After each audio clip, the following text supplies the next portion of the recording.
Hey, my name is Barkley Thompson. I'm an Episcopal priest here in Little Rock, Arkansas. I also serve as the rector of St. Mark's Episcopal Church in Midtown. I want to thank the Arkansas Democrat-Gazette for filming today so that we could make this video and this talk more widely available to the public. More important for the purposes of today's talk than my role here in town is that I serve as the president of the North American Committee for St. George's College. That is the Anglican Center in the Holy Land. It's located on the campus of St. George's Cathedral in East Jerusalem. In that capacity, I am in the Holy Land at times. I am certainly an advocate and ambassador for the Holy Land, particularly for the living stones in the Holy Land, who are those native Christians who have lived in Israel-Palestine for many, many generations, since all the way back to the time of Jesus and the apostles themselves. The impetus of this talk was originally a conversation that was had at an adult men's Bible study at St. Mark's. After that, this was presented at St. Mark's for the community. We had over 200 people there. And since that time, it's been reprised 3 or 4 times across the community. There's a hunger in our community for a deeper knowledge of the dynamics of what's going on in Israel-Palestine. And my hope is that through this conversation, everyone that is able to take advantage of seeing it will have that deeper understanding. We all know that on October 7th of last year, a series of events began in the Holy Land in which Hamas raided outside of the Gaza Strip into Israel proper. Over 1,200 people were killed, civilians, women, children, unarmed people at a music concert or a music festival and other venues. And so what I want to do is give the background from that, going all the way back to what I will refer to as Israel's mythological prehistory. So most of this conversation for the next 45 minutes or so will be a historical sketch of the coexistence and history of conflict in the Holy Land of the people we now know of today as Israelis and Palestinians, and also the adherents of all 3 Abrahamic faiths, Jews, Muslims, and Christians. So in order to begin, as I said, we actually have to go back to the prehistory, what I will call the mythological prehistory of the people who became the Israelites. Well, I say mythological not as a term that refers to false history, but as a term that intends to convey the prehistory of a people that is larger than history, something that embodies more than just the archaeological or anthropological facts. And in order to go that far back, we have to go back to the people of Abraham, Father Abraham. We learn of Abraham and a covenant that God makes with Abraham in the first book of the Hebrew Scriptures and the Christian Bible, Genesis, when in chapter 12 of Genesis and then again in chapter 17, God makes a covenant with Abraham. He calls Abraham out of the land of his fathers and into the land that is then known as Canaan, where he is given a promise, a covenant with God, where he is promised the land and more descendants than there are stars in the sky. It is Abraham's son, who is Isaac, and Abraham is called to demonstrate Abraham's fidelity to God by sacrificing Isaac in the place where that mythological history tells us that near sacrifice takes place is a hill and a rock, which is later come to be identified with Mount Moriah, which after that becomes the Temple Mount on which Israel will build its temple. In fact, as I'll say later, with the dome of the rock, which is now the Muslim house of prayer, which sits dead center of that Temple Mount, the rock over which the dome of the rock is built is the rock on which tradition says that Abraham was called and almost sacrificed Isaac. Isaac has 2 sons, of course, Esau and Jacob. Jacob will ultimately, in the 32nd chapter of Genesis, wrestle with God. And in the context of that wrestling match, God gives Jacob a new name, and that new name is Israel, wrestles or struggles with God. And so long before Israel is a nation, even before Israel is a people, Israel is a person. Jacob equals Israel. Now, to fast forward through a lot of our biblical history, It is during the time of Jacob's sons, the 12 sons who become the tribes of Israel, that there's a famine in the promised land. Joseph, Jacob's son, ultimately finds himself in Egypt. That's a long story. And while he is there, Jacob's whole family travels down to Egypt to escape the famine, and there they settle. We get through that story, of course, generations later, the time in which the people of Israel, the Israelites, the Hebrews, become slaves in Egypt. A new Pharaoh comes along who does not remember Joseph and Joseph's people. And it is Moses who ultimately will take the people of Israel, the Hebrews, out of Egypt, back into the promised land through the Red Sea. We all remember the Cecil B. DeMille Technicolor film that shows the parting of the Red Sea. And the Israelites find their way back into the land of Israel. Now, I want to try to draw a map of Israel that will stay with us for the rest of this talk, and I am not the best artist, so this is a rough sketch of the land of Israel. Here we have the Dead Sea, the River Jordan, and the Sea of Galilee, with the River Jordan running in between. And when Moses and Moses' successor Joshua takes the 12 tribes into Israel, the biblical story of that is of course a series of magnificent triumphs. But we suspect archaeologically that what actually happens is those 12 tribes settle in the middle of the country in what is, in essence, a ridge that runs through roughly the center of what we know as the land of Israel. They settle here because they're actually not the most powerful people in the land. They're the weakest people in the land. People like the Philistines control the plain here between the Mediterranean Sea, which is fertile and flat. This is the wilderness, the biblical wilderness, which is desert. Remember, the Dead Sea, for instance, is the lowest place on the planet. And this ridge in the middle is where the Israelites, the 12 tribes of Israel, settled, because it's like when I grew up in northeast Arkansas on Crowley's Ridge, and today the most expensive land in northeast in Greene County is on the ridge. But when that land was settled, the poor folks lived on the ridge. The ridge was hard scrabble, the soil was thin, you couldn't plant anything. It was actually the bottom land that was agricultural and arable, where the more affluent people lived. Analogously, the weak 12 tribes of Israel settled in this scraggy ridge where they live a hard scrabble life, but they're more or less safe from invaders. How do we imagine the 12 tribes of Israel during this time? We don't imagine them as a nation state. Think more like the Highland clans of Scotland, or perhaps even the Sioux Indians, the Sioux indigenous peoples of North America, where they had bands which were more or less related by blood, would come together to fend off common enemies, but were not in any way a nation state. This all changes around the year BC, and I'm going to use BC and AD. If this were an academic lecture in a university setting, I would not use these, but because I'm a priest giving this talk, I'm going to use BC for before Christ. I'm going to use AD, Anno Domini, for that period of time after the historical Jesus is born. So around AD 1000, a character emerges named David. And David becomes the king that is also greater than a king. Throughout the history of the Israelites, the Jewish people, David will become like, for the English, King Arthur. Someone rooted in history, but also someone much, much larger than history. And what David does is brings together these 12 tribes, and for a brief period of time in the history of the Jews and the Israelites, Israel not only is united as a nation state that defeats all of its enemies, but it actually becomes a regional power, able to parlay with the Egyptians and others who are regional powers in the area.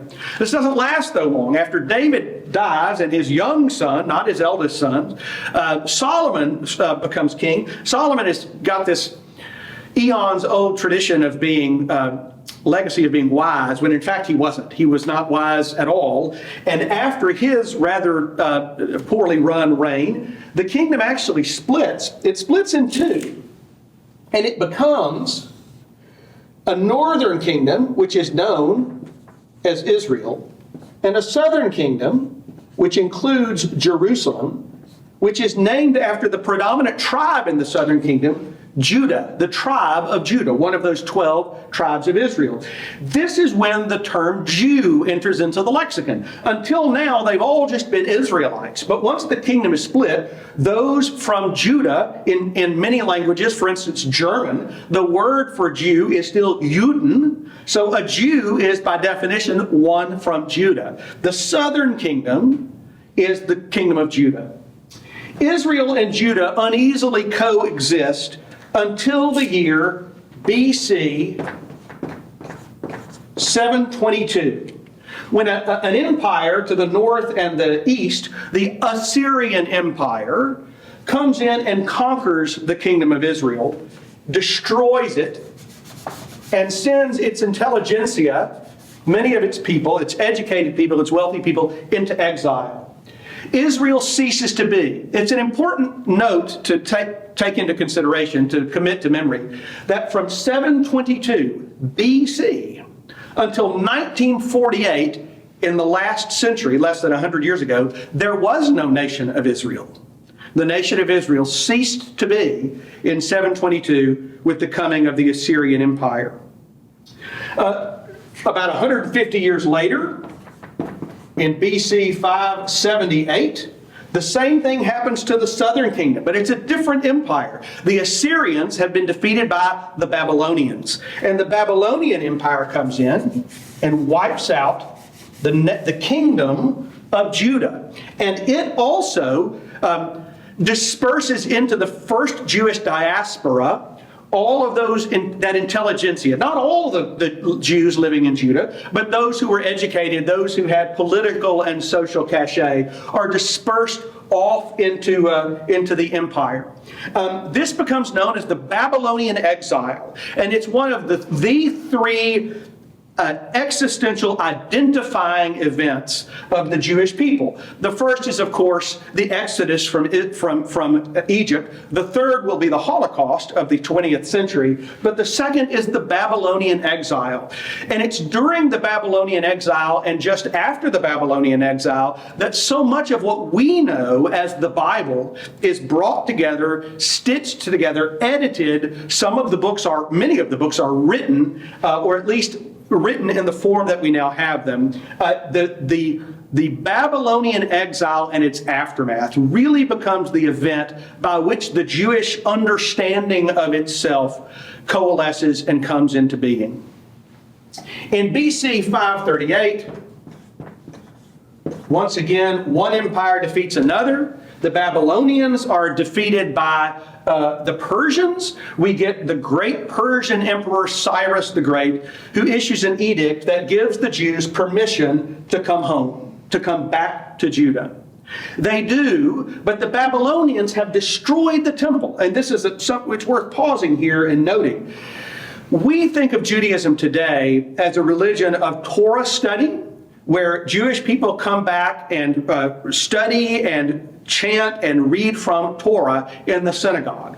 But in the ancient world, that's not what Judaism was at all. Judaism was a religion based around the temple. And the temple was where God lived in a specific geography on that Temple Mount, Mount Moriah, where way back in the prehistory, we remember that Abraham had almost sacrificed Isaac. When the temple is finally built during the reign of Solomon, it's built on that rock. And the religion of Judaism was about Jews from across that holy land, that promised land, and from elsewhere, coming and making their sacrifice at temple. So when the Babylonians destroyed the temple and sent the Jews into exile, it wasn't just a religious crisis of confidence, it was an existential crisis. It begged the question, what does it mean to be a Jew if there is no Judah anymore and there is no temple? So when Cyrus allows the Jews to come back in 538, Cyrus also allows the Jews to rebuild the temple. The temple that is rebuilt is much smaller. Many lament it because it doesn't have the grandeur of Solomon's temple. And we get the chronicle of this era, the return and the rebuilding of the temple, in the biblical books of Ezra and Nehemiah. I want to jump forward now a long way, going all the way up to the BC 160s, when, guess what? Another empire is on the scene. The Persians have been pushed back by a Greek empire. Alexander the Great marched into Persia after he dies while still in the east. Alexander the Great's Greek empire is divided into parts, and that part of Alexander's empire that existed in what we know of as Asia Minor became what's called the Seleucid Empire. And the Seleucid emperor was, at this time, in the 160s BC, was a man named Antiochus Epiphanes IV. Now, an epiphany is a revelation from God. And so we have an emperor who has named himself Antiochus, the revelation of God, the fourth. That's somebody who has more than a slight narcissistic streak. Antiochus comes into Judah, takes over Judah, and decides, as empires have tended to do, to co-opt the Jewish temple. And he starts to set up images of himself in the temple. Well, if you know much about the Jewish religion, you know that one of the commandments, one of the 10 commandments, is that we are to make no graven images of God. Jews are to make no graven images of God. And so for Antiochus to set up his own image in the temple is what is known in the biblical book of Daniel, which is written during this period, as a desolating sacrilege. And so during this period of history, a group of Jewish leaders rise up against Antiochus Epiphanes and against the Seleucids. The fellow who rises up is known as Judas Maccabeus. Judas Maccabeus. This is the era, the intertestamental period between the Old Testament and the New Testament of Christian Bibles. There's that section in Protestant, certainly in Anglican Bibles, called the Apocrypha. And in the Apocrypha are the first, second, and third book of Maccabees. These are books of history, and they tell the story of the Maccabees who rise up against the Greeks. They win. It is amazing. It is an amazing series of historical events in which the Maccabees actually, for the first time really since the ancient days prior to the Babylonian exile, are ruling themselves in what had been Judah. And it becomes a land that is in charge of its own destiny, at least briefly speaking. This is actually, by the way, also the period of history from which we get the story and the festival of Hanukkah. It, unfortunately, as so often happens, the third and fourth generations that come after Judas Maccabeus are not the rulers and the leaders that their predecessors were. And by the time of BC 63, so about 100 years after the Maccabees have reclaimed Israel's destiny for itself, in BC 63, an empire we've all heard of, the Roman Empire, is on the scene. And Pompey the Great, that superstar, rock star Roman general, rolls into Judah. And Judah, at that point, the southern kingdom, becomes a client kingdom of Rome. From this time until the 1940s, the land of Israel, Palestine, the land of Judah, will not control its own destiny. Around the year BC 4, I know that's going to sound strange, Jesus is born. Isn't Jesus born in the year 1 AD? Actually, probably not. There's pretty good historical evidence and even scriptural evidence that Jesus is born in the year we would call, around the year we would call BC 4. Of course, the seminal events of Christian history happened between BC 4 and Jesus' passion and the resurrection on Easter. But if we fast forward from that, and we get to the year AD 70, we get to the end of a war between the Jews and Rome in which the Second Temple is destroyed. We actually also get during this time the Jewish historian Josephus, who was a Jewish general who actually switched sides and went over to the Romans.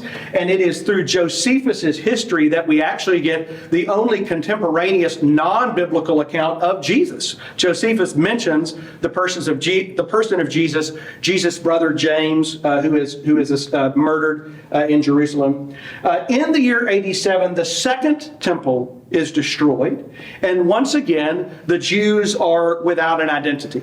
The temple that the only thing that is left is what is still to this day called the Western Wall or the Wailing Wall. It is the foundation wall on the western side of Herod's temple, which was sort of the second temple with a major expansion and renovation. And from that day to this, that has been the holiest site for Jews in the Holy Land. One more date from these ancient days that I want to give you is AD 135. That date is the date of the end of the Bar Kokhba rebellion. Bar Kokhba means son of the star. He was a messianic figure, not unlike Jesus was a messianic figure, but unlike Jesus, he thought that the salvation he was bringing was of a military sort. It was an actual military insurrection. Like all others, the Romans squelch it. It is after this that the Romans rename this land, the whole land, as Syrian Palestine. Now, I've seen a lot of memes since last October 7th that suggest that the name Palestine is new, that it was invented by the Palestinian Liberation Organization or some such, or even or something like that. That's factually inaccurate. The Romans named this area Syrian Palestine way back in 135 BC.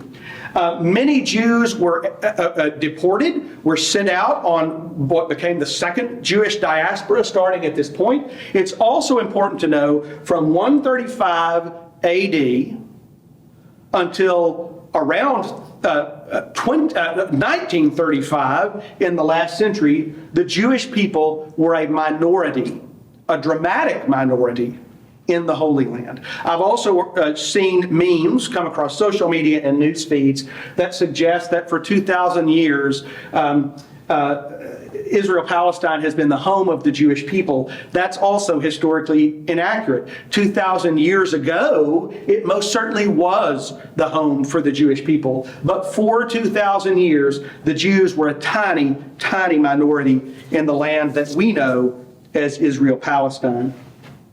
I want to fast way forward to the 600s because we've not met Muslim people in the land yet.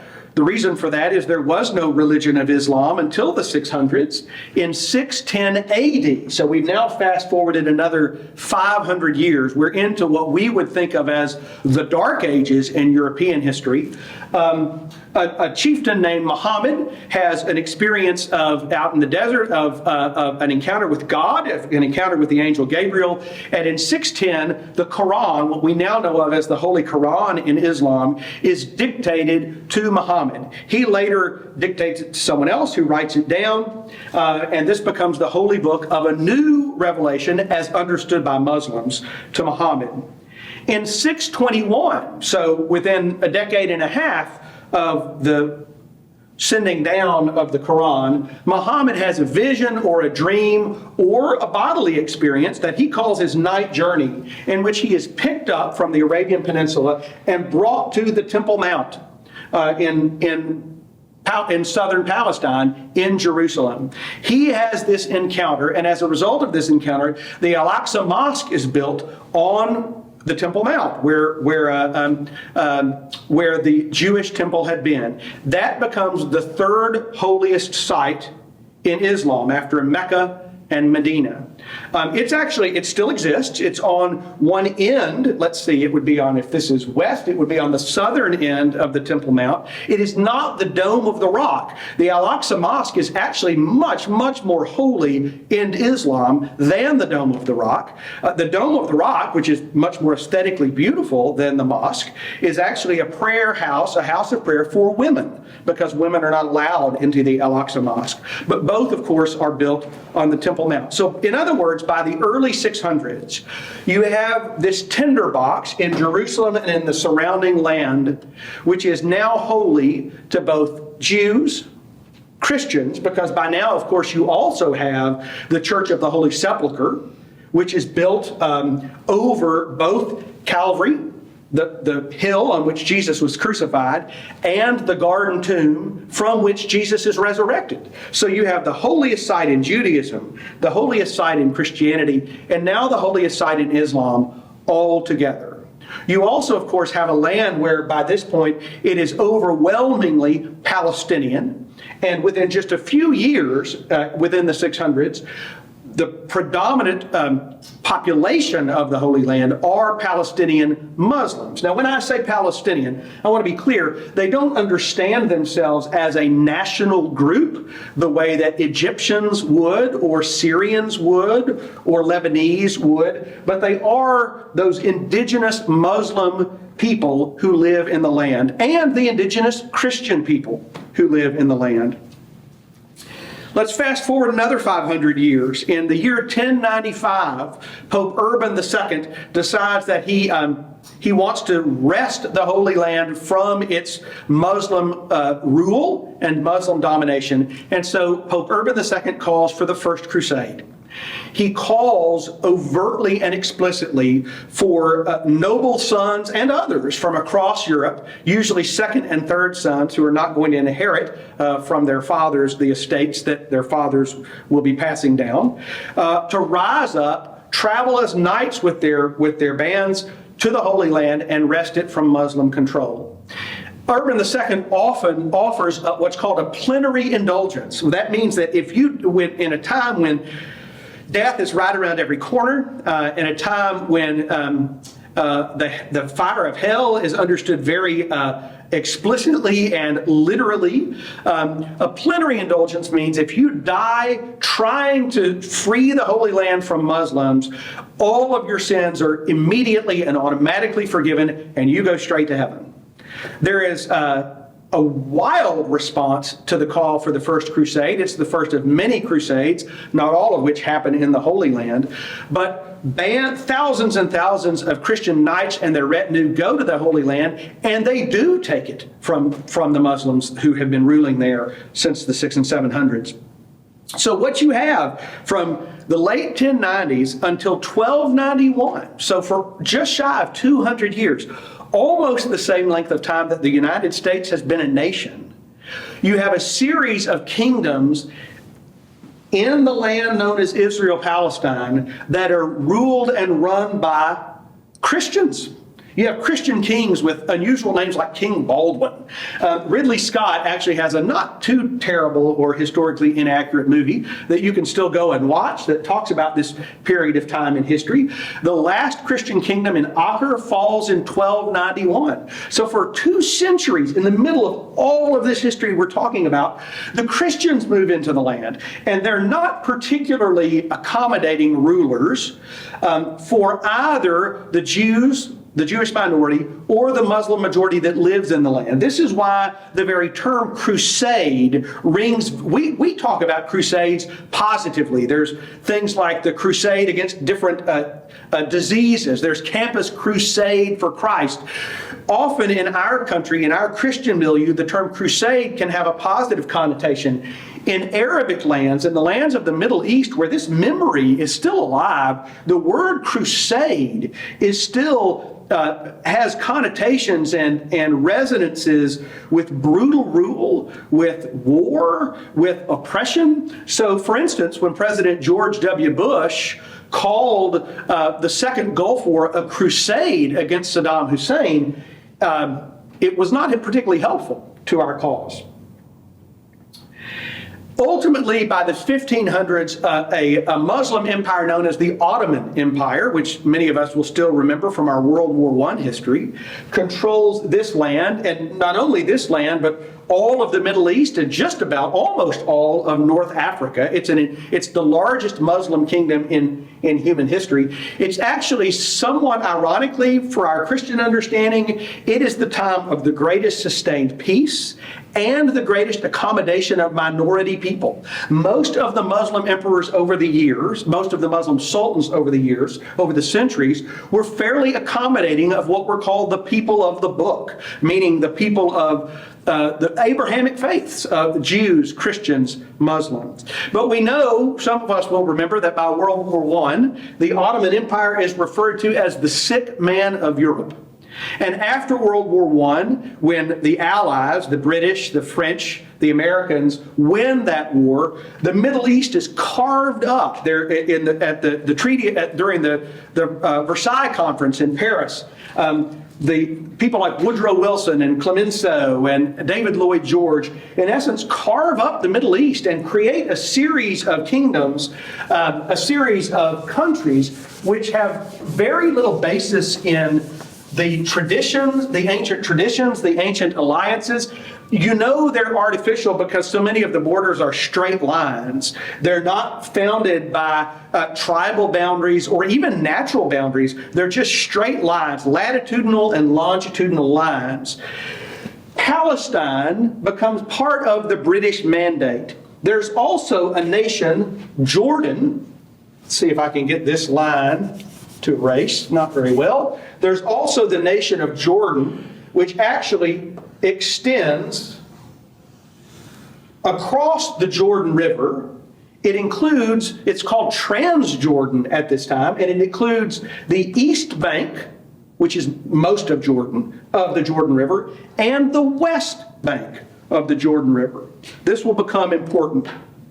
I want to pause there about the history of Palestine, or the Holy Land, and talk about what's going on with the Jews during this long, almost 2,000-year diaspora. The Jewish people have settled in what we know of as Western Europe. They've settled, Eastern Europe, some in Western Europe. They've settled in what we know of as Russia. Some have settled in the lands of North Africa. And during these many centuries, the Jewish people are subjected to marginalization at the very least, and in many cases, systematic persecution and even the pogroms that erupt in Eastern Europe and in Russia at various times, which result in mass murder of Jewish people. This is also during this long diaspora in Eastern Europe, the very idea of the ghetto, the term the ghetto enters the lexicon. The ghetto were those parts of the community that were set aside where Jews were forced to live. Not always, but often the ghettos were in the worst parts of land. They were not desirable places to live. Why were Jews so often scapegoated, either violently or in other ways? And this is the great shame of Christianity. There's a direct line between the way that Christians treated Jews almost all the way back to Jesus itself, certainly back to the time of the writing of John's Gospel in the last part of the first century, all the way to the Holocaust and even beyond. What is the source of that anti-Judaism, which is based in religion, that becomes anti-Semitism, which is based in ethnic and racial reality? Well, it starts with the Christian contention that the Jews killed Jesus. John is the first to make this claim, and this sort of notion of Jews as what would be called Christ killers throughout history is where much of the anti-Judaism begins. But as we move through, especially European history, we get an economic phenomenon, which is in Christianity that usury, lending at interest, is not allowable. It's unlawful to lend at interest. But it is not unlawful in Judaism to lend at interest. And so you get families like the Rothschilds and others who, with some exceptions, the Medici in Florence, but in large part it is Jewish families in Europe that create our modern banking system. Thank God that they did. But because of that, so many of these families become wealthy, become well-educated, become advocates of the arts. They're Renaissance people. But they also become easy targets. When there are economic downturns, when there are military disasters, it becomes very easy for Christians, who are, of course, the overwhelming majority, to scapegoat Jewish people. And so during this long 2,000-year history, you have spikes, peaks and valleys where Jewish people across Russia and especially across Eastern and Western Europe are marginalized at least or persecuted at worst. By the time we get to the 1890s, the Victorian era in Western Europe, or at least in England, and through the First World War, a movement is starting. Let me use a different color. A movement is starting that becomes known as the Zionist movement. Now, this is actually not a religious movement. This is a movement by mostly secular Jews, some of whom are actually virtually or explicitly atheistic Jews. But they have come to believe from across Europe and even into England that for the Jewish people to survive the pogroms, the persecution, the Jewish people must have a land of their own. Ultimately, by the early 1900s, they've settled on the land of their ancestry, what is at this time still known as Palestine. It's Ottoman Palestine originally, and then after World War I, it becomes the British Palestinian Mandate. More and more Jewish people start traveling to Palestine. They ultimately start buying land. Most of the land in Palestine is actually owned by absentee landlords, people in the Arabian Peninsula, people in Egypt, other people in North Africa who own the land, and it's inhabited by Palestinian serfs for the most part. Jewish people come in and start lawfully buying that land from Palestinian landlords, and they start creating orange groves. They start creating, this is when the kibbutz movement starts. These are, in many cases, socialist. Remember, this is a time before the Soviet Union, before Chairman Mao and Soviet and Communist China, where the notion of socialism and even communism is still an academic idea, and it has a lot of cachet for a lot of people. And so you have Jewish groups that come in and settle on kibbutz farms, collective farms, where together they start building communities. They actually take large swaths of Galilee, the northern part of Palestine, which have been murky, fen-like swamps where there's yellow fever and malaria. They drain those and they create arable land so that if you go to Galilee now, it's lush and green and very fertile. And a lot of that is due to the work of the early Jews who moved back in the early 20th century to Palestine to create a homeland for themselves. By 1917, in the middle of World War I, Arthur Balfour is the foreign minister in England, and due to the intervention of Baron Rothschild, who is a major Zionist and the president of a big international Zionist conference, the Balfour Declaration is issued by the British government. And the Balfour Declaration is the first time a world power says explicitly that Great Britain, the United Kingdom, supports the settling of Palestine as a new homeland for the Jewish people. Now, and that's often remembered. There's a caveat that's often not remembered, which is, Balfour adds, so long as the rights and privileges of those already living in Palestine, the Palestinian natives, Muslims and Christians, those people's rights are not infringed upon. After World War I, more and more and more Jews start settling in Palestine. To give you an idea, though, of the differential in populations, by 1921, the Palestinian population of this land is about 600,000 Palestinians, most of whom are Muslim, but with a small plurality who are Christian.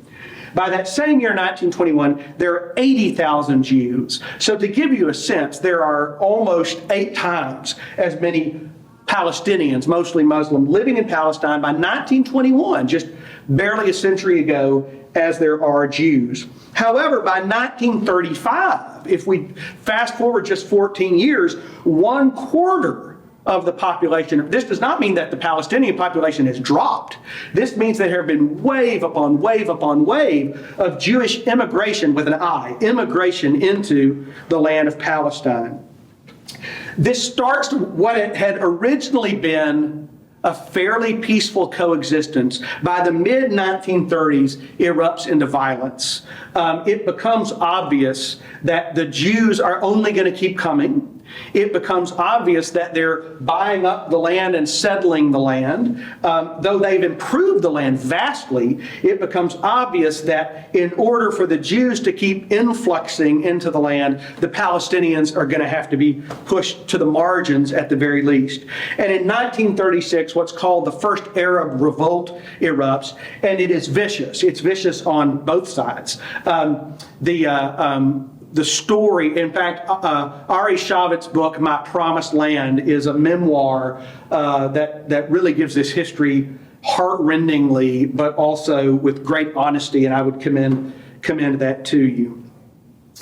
This is also during the period of time where the first two-state solution, the British mandate who's controlling this land, puts together the Peel Commission, and they actually come up with a plan to partition the land so that there's room for a Palestinian state and a Jewish state. It's during this time that the Palestinians are starting to think of themselves as a national people, not just people who happen to all live in the same place, but as a people. And they define themselves as such largely in contrast to or opposition to the Jews who are moving into the land. The problem with the Peel Commission is that they don't, unlike Israel and Judah, that division, which was pretty much north and south, the Peel Commission's way to divvy up the land would be, this will be a Palestinian part, this will be a Jewish part, this will be a Palestinian part, this will be a Jewish part. It looked like Swiss cheese. It would have been almost impossible to govern. This will come up again in a moment. And there was no way that it was going to succeed. Of course, we all know what's happening during the 1930s and 1940s as all of this is going on in Palestine. What's happening in Eastern and Western Europe is Nazism, Hitler's movement into Czechoslovakia, Hitler's movement into Poland, Hitler's Anschluss into Austria, finally the outbreak of World War I, Hitler's movement into Belgium and into France, and of course what we get is the final solution. Hitler's decision, Hitler's unholy, this priest will say demonic, morphing of the anti-Judaism of earlier eras, which was religiously based, into an anti-Semitism, which is based upon a hatred of the Jews as people in the core of their human and ethnic identity. I dare say, I know that I, and most who will watch this talk, will have no conception of what it is actually to face an existential threat, and an existential threat that almost succeeds. During the period of Nazi Germany, over 6 million Jews are exterminated either through the ovens of places like Auschwitz-Birkenau or the work camps. Hitler almost succeeds. After the war, it becomes clear that the moral support for Palestine becoming the homeland for the Jews, mostly out of Western European and American guilt for not standing up to Hitler more adamantly, more early on, really shifts towards Palestine becoming a homeland for the Jews. More and more and more Jews move in. This actually becomes an era of some Jewish terrorism that is often lost, but in 1946, it is radical Zionists who bomb the King David Hotel in Jerusalem. 91 people are killed. Why bomb the King David Hotel? Because it was the headquarters of the British mandate. Those British governmental headquarters were in that hotel, and as a way to force the British, not only force them out, but also force the recognition of a Jewish state. That is the greatest act, but not the only act of Jewish Zionist terrorism during this period. In 1948, Britain pulls out, and the very next day, Israel declares its independence as a nation. That begins a several-year civil war within Israel-Palestine. It also leads to what we now think of as the displacement of the Palestinian people. And there is an irony here. Just as the Jews on several occasions were pushed out of the land in a great diaspora, in the 1948 Civil War, many, many Palestinians are similarly pushed out. The greatest example of that are in Lydda and Ramla. These were two villages south of, Lydda was south of Tel Aviv. Somewhere around 60,000 Palestinians were forcibly removed after after a bloodbath in the town in which many were killed while huddling in a mosque. 60,000 were pushed out of Lydda and moved across the border of the newly declared state of Israel into Transjordan, into this area of Transjordan known as the West Bank. This happened in 1948. Many of the descendants of those people still live there. Let's fast forward to 1967. We're now going to be getting into the lifetime of many of the people who will probably be watching.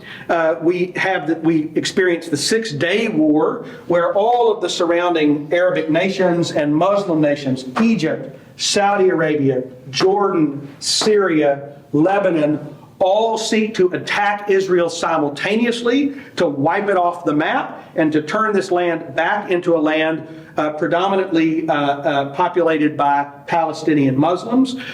Israel finds out about these attack plans. They preemptively attack the Egyptian Air Force. They destroy the Egyptian Air Force on the tarmac. And as a result, in 6 days, Israel wins the war. They occupy this land, which becomes known no longer as part of Transjordan, but as the occupied territory of the West Bank. They also occupy a territory up here called the Golan Heights from Syria, and a little bitty strip no larger than the land area of the city of Little Rock called Gaza. And the Palestinians who had been pushed into these areas, the West Bank and Gaza, during the 1948 Civil War, and some in 1967, become refugees in these parts of the world. 1973, the next big war breaks out. It's the Yom Kippur War, in which Israel is so vastly successful that they actually occupy the entire Sinai Peninsula and almost march upon Cairo. Fast forward to 1995, when finally we're working towards a two-state solution. We're working towards ultimate peace. Yitzhak Rabin, the Prime Minister of Israel, is assassinated not by a Palestinian, but by a radical Jewish person who does not want to see peace come about. More and more conflicts happen. In the year 2000, lasting until 2005, we have the Second Intifada, where the Palestinian people, especially in the West Bank and Gaza, rise up. You finally have, in the 2000s, you do have the Palestinian Authority able to have some autonomy by the Israeli government, working in ruling or governing in Gaza and the West Bank. But you have an election in which Fatah is the political party that ends up winning in the West Bank. And unfortunately, Hamas ends up controlling Gaza. So that brings us up to the most recent present.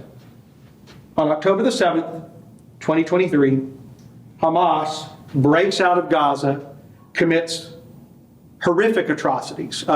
If you read reputable news sources, not only the 1,200 people killed by Hamas, but the way in which they were killed and brutalized. If Hamas had any political legitimacy before October 7th, in my opinion, they certainly have none now. But you also have what's happened since then. And what's happened since then is the response by the Israeli government. The Israeli government is a Likud coalition government. The Likud party is a conservative party in Israel. Benjamin Netanyahu is, of course, the prime minister. But the coalition is held together by ultra-Orthodox political parties that the Likud government must lean upon and rely upon in order to remain in power. Those ultra-Orthodox political parties, their young men are not, in many cases, most cases, their young men are not required to serve in the conscription army. And in many cases, because they study Torah rather than working, they're not required to pay taxes. So you have a war that's being perpetrated, that's being carried out by political powers that have no human or even financial investment in the war. You also have in this space, which as I mentioned is no larger than the city of Little Rock geographically, you have between 2.1 and 2.3 million people, and there's no way out. This is the sea. This is literally a fence and an impenetrable border, and this enters into Egypt, and it's a border crossing that Egypt has not opened because they don't want all those refugees coming into Egypt. So as Israel, since last October, has systematically flattened Gaza, flattened its infrastructure, flattened its cities, Israel will periodically tell the Gazans to retreat, to go to a safe area. There's literally nowhere to go. We live in a city of 250,000 people. Imagine 10 times that, 2.3 million people stuffed into the same area with no real water sources, with no real food sources. They are the closest thing to sitting ducks that one can imagine. And even when they're told to gather in humanitarian areas, Israel, as recently as last week, finds itself bombing those areas that have been designated as safe and humanitarian areas. Those of us who are Anglican Episcopalians have an even greater vested interest. The Al-Ali Hospital in Gaza City, where there was a bomb. It's still not entirely known whether or not it was an Israeli missile, a misfired Hamas missile, but it exploded at the Al-Ali Hospital, and upwards of 300 to 500 people were killed, many of whom had sought refuge in the hospital because they thought that it was safe. There's so much more to talk about, but the primary thing I want everybody to understand, there have been 38,000 Palestinians killed. That's a report by Reuters as recently as July the 10th, so just a few days before this video was filmed. 38,000 Palestinians in Gaza have been killed. There's also conflict in the West Bank that's mostly going unreported. West Bank Palestinians who are simply seeking to stay safe, who find themselves under fire by Israeli defense forces and by Israeli settlers. Every two-state solution that has been proposed, including the one by George W. Bush's administration, which had the greatest hope, has been undercut because, like that earlier Peel Commission, the current Likud government is encouraging illegal settlements, which are Swiss cheesing the West Bank. The first time I went to Israel, when I thought of illegal settlement, I thought tent cities, people camping. No, they're actual permanent cities of brick and mortar and concrete. To call them settlements is a misnomer. And they're going up all over the West Bank, making it more and more and more unlikely that a two-state solution is possible. What is the overriding point? I had a parishioner at a prior church I served that at the end of every Bible study would ask, okay, what's the takeaway? The takeaway is this: we have an intractable conflict, a conflict that goes back centuries, millennia even. You have a group of people who are the biblical inheritors of the Holy Land, but who were a tiny minority in the Holy Land for almost 2,000 years. You have the Palestinian people, most of whom culturally have been in the land, many of whom culturally have been in the land as far back as those biblical days, and for 2,000 years were the majority in the land.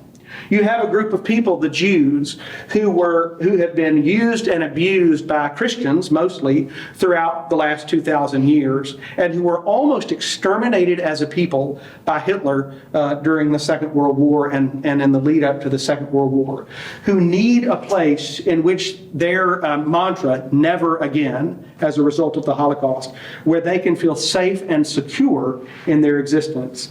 But in so doing, they have displaced Palestinians from across the land. And I'll give you an example. The Anglican Archbishop of Jerusalem in the Middle East is someone I've known for a long time. He and I became cathedral deans the same year, Hossam Nawoum. Hossam is from Nazareth. His family did not flee when the State of Israel was founded. And so Hossam is a Palestinian Christian Israeli citizen. However, his wife was born and raised in the West Bank. She is also a Palestinian Christian, but she is a West Bank refugee. Because of that, when they travel, Hossam could travel to the Ben Gurion airport in Tel Aviv and simply fly out of his home country because he's a citizen. Israel will not allow a West Bank refugee to travel out of Tel Aviv. And so his wife has to travel across the border into Jordan if she wants to travel out of country and fly out of Amman. So what are the takeaways? They are this. It is an intractable challenge. There is right to be found in the historical sweep. There is right to be found on both sides, and there is wrong to be found on both sides. The Israelis and the Palestinian people have been atrocious to one another at various times. But I believe the greater danger today is twofold. One, there is a tendency in the United States to equate anti-Semitism with critique of the state of Israel, or even more specifically, the Israeli government. And I'm here to tell you those are not the same thing.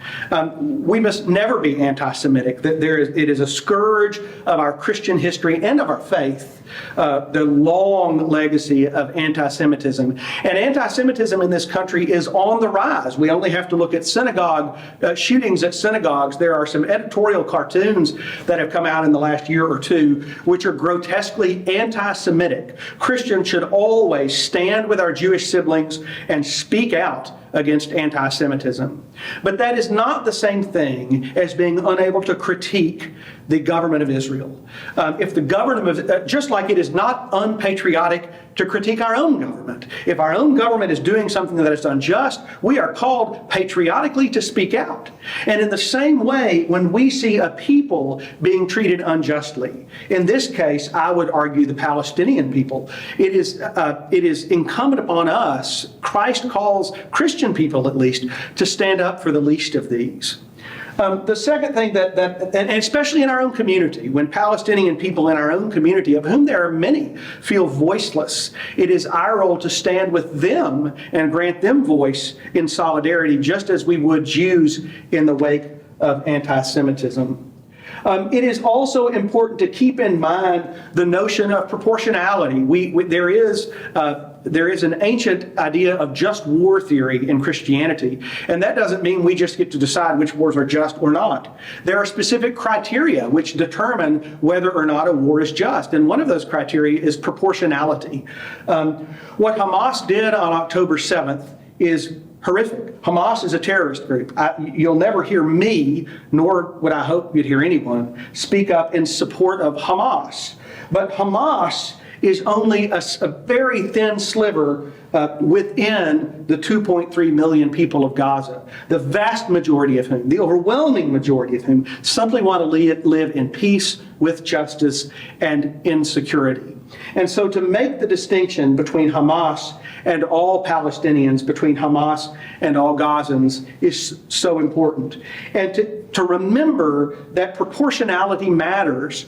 1,200 Israelis are killed. That's unacceptable.